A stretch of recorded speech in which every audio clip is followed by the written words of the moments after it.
सुप्रभात। मैं हूं जगेंद्र राणा। आज की हमारी आध्यात्मिक चर्चा का विषय है प्रभु कृपा, गुरु कृपा एवं निज कृपा। प्रभु कृपा, गुरु कृपा एवं निज कृपा। देखिए, योग शास्त्र का ये सिद्धांत है कि ध्यान करने वाला जिसका ध्यान करता है उसका स्वरूप भी ईष्ट के समान हो जाता है। ईश्वर की प्राप्ति में प्रभु कृपा को निज कृपा से मिलाने के लिए समर्थ गुरु की कृपा एवं छत्रछाया का होना भी अनिवार्य है।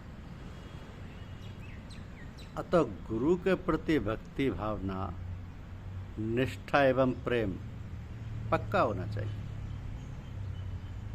गुरु कृपा से प्राप्त सत्संग तथा गुरुदेव के उच्च से उच्च गुणों को अपने मन में भरना जरूरी है। जनाब सच्चाई साहब ने इस संबंध में एक बहुत आसान और बड़े फायदे वाली तरकीब बताई थी कि गुरु किसी जाहिर या बातनी एक को ले लो तथा उसे पूर्णतः अपने में उतारो, बाकी सब बातें अपने आप उतर आएंगी और जल्दी ही गुरु के शेष गुण तुम में आ जाएंगे। तो गुरु यानी इष्ट के सतत स्मरण पर अध्यात्म में विशेष जोर दिया गया है, जिसका तात्पर्य है कि हम चाहे कार्यालय में हों या घर में हों, स्मरण की ऐसी प्रक्रिया बनाएं कि सहज ही गुरु या इष्ट का स्मरण हो जाए। अब गुरु के प्रति सर्वोच्च दैवीय शक्ति की भावना आध्यात्मिक प्रयत्नों में बहुत ही आवश्यक है। जब कोई कार्य कर रहे हों तो सोचें कि ये कार्य अपने लिए नहीं बल्कि गुरुजी स्वयं अपने लिए कर रहे हैं। नाश्ता करते समय सोच लें कि गुरुजी स्वयं नाश्ता कर रहे हैं। रास्ते में किसी लुभावनी मुखाकृति पर निगाह टिक जाती है तो सोचिए कि ये आप नहीं स्वयं गुरुदेव देख रहे हैं। क्रमशः ये आभास होने लगेगा कि हाथ, पैर, आँख, नाक, कान, पूरा शरीर ही गुरुदेव में हो चुका है। इसके द्वारा आप न केवल सतत स्मरण में रहेंगे बल्कि अपने संस्कारों के बनने की श्रृंखला समाप्त हो जाएगी। और यह आभास होना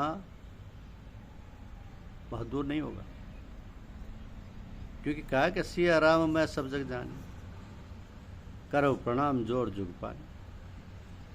जब आप स्वयं की चिंता किए बिना अपने को पूर्णतया गुरुदेव की इच्छा पर छोड़ देंगे, अपने को महान गुरु यानी इष्ट को समर्पित कर देंगे, तो उनसे प्रवाहित उच्चतम कोटि की दैवीय धारा निरंतर अपनी ओर आने लगती है। ऐसी स्थिति में संसार की प्रत्येक वस्तु गुरुदेव या इष्ट की पवित्र धरोहर मालूम होती है।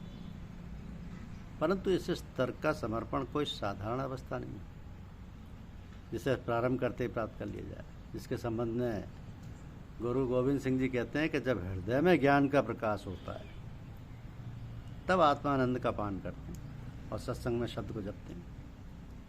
तो जिन्होंने सद्गुरु की कृपा का अमृत पान किया है उन्होंने केवल एक ही को देखा है, दूसरे का कभी सहारा नहीं लिया। जिस पर प्रभु कृपा करता है वही सच्चे और पूरे गुरु को पाता है और गुरु का उपदेश अपने मन में बसाता है। तो गुरु या इष्ट के प्रति समर्पण का एक सुंदर उदाहरण रामचरितमानस में भी देखने को मिलता है कि जब दशरथ पुत्र भरत अयोध्या वासियों के साथ भगवान राम को वन से वापस लेने गए थे, वहाँ उपस्थित जन समुदाय के समक्ष भगवान राम ने कहा, मैं वापस चलने को तैयार हो जाऊंगा यदि भरत स्वयं ऐसा करने के लिए उनसे कहें। प्रति उत्तर में भक्त भरत ने शांतिपूर्वक कहा कि मुझे आदेश नहीं देना है बल्कि केवल अनुसरण करना है, कहकर अपने इष्ट या गुरु के समक्ष आत्मसमर्पण का नमूना प्रस्तुत किया। क्योंकि सद्गुरु या इष्ट की कृपा से ही भक्ति भाव प्राप्त होता है। गुरुविहीन व्यक्ति भाव भक्ति से वंचित रहता है। यदि गुरु कृपा बस व्यक्ति को सत्संग मिल जाए तब वो रहस्य को समझने योग्य होता है, क्योंकि परमात्मा सत्य स्वरूप है, उसकी वाणी भी सत्य है। परमात्मा स्वयं इस विश्व का पालनहार है, वही कृपा करके व्यक्ति को गुरु से मिला देता है।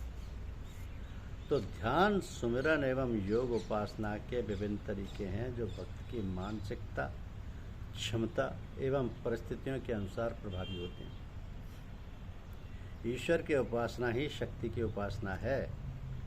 शक्ति की उपासना में शरीर पुष्ट होने के साथ साथ भक्त को धन, विद्या, मान, सम्मान, यश एवं कीर्ति अर्जित होती है, इसमें कोई संदेह नहीं।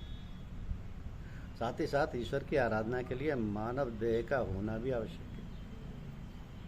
अब मानव देह धारण करने पर हमारी ये जिम्मेदारी है कि शक्ति की उपासना कर मनुष्य देह को सार्थक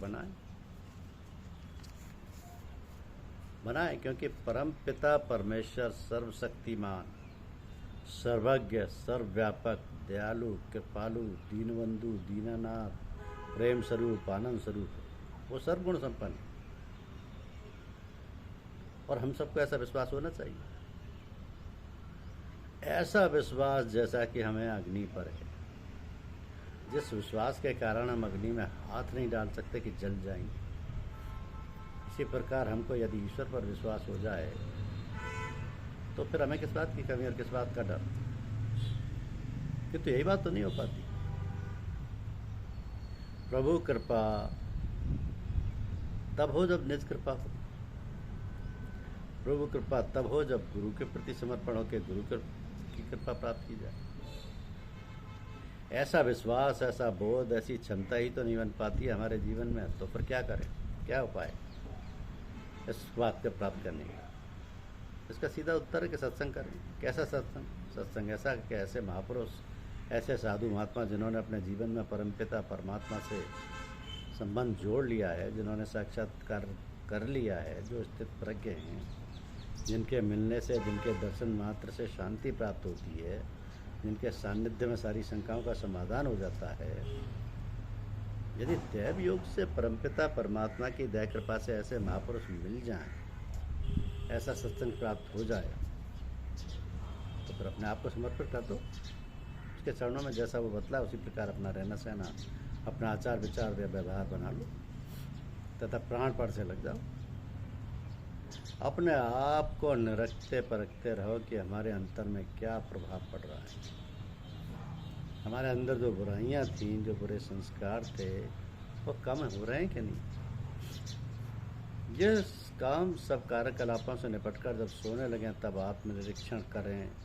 सारे कार्यों का लेखा जोखा प्रातः से साय तक जो भी किया हो, जो अच्छे कार्य किए हैं उनके लिए भगवान को धन्यवाद दें, वह जो बुरे कार्य हुए उनके लिए क्षमा और भविष्य में ये गलत काम ना होने पाएँ, इसके लिए भगवान से प्रार्थना कि हे प्रभु हमें ऐसा बल दो, बुद्धि दो, साहस दो कि भविष्य में हम ऐसी त्रुटि, ऐसी भूल ना करें।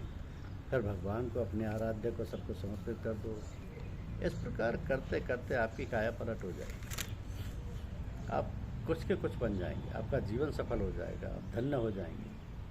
लेकिन इस बात के लिए आपको दृढ़ संकल्प करना होगा। दैनंदिन प्रार्थना उपासना ना होने पर निराहार रहकर जप करना अथवा भगवान के सामने आर्त भाव से रोकर पश्चाताप करना इत्यादि, ये सब इसलिए कि हम अपना सब कार्य, पूजा पाठ, नित्य नियम पूर्वक कर सकें। भगवान पर पूर्ण श्रद्धा, विश्वास, पूर्ण सहारा और आस्था हो जाए। संकल्प की दृढ़ता और नियमबद्धता ही इसमें विशेष रूप से सहायक होती है। तो कहते हैं ना कि करत करत अभ्यास के जड़बंत हो सुसान, रस्सी आवत जाते सिर पर परत निशान। इन सब बातों को सरल और सुगम रीति से पाने के लिए सत्संग ही मुख्य रूप से सहायक है। जीता जागता सत्संग यदि दुर्लभ, यदि सुलभ ना हो तो आप धार्मिक पुस्तकें पढ़कर, भगवत भक्तों के जीवन चरित्र पढ़कर भी लाभ प्राप्त कर सकते हैं। इसके लिए भी भगवान से प्रार्थना करनी चाहिए तो सब कुछ हो जाता है, प्रीति और प्रतीति होने लग जाती है। तो प्रभु कृपा, गुरु कृपा, निज कृपा, ये सब साथ चलती है और ये सब समर्पण पर निर्भर है। प्रभु के प्रति भी, गुरु के प्रति भी अपने प्रयास होना चाहिए। धन्यवाद।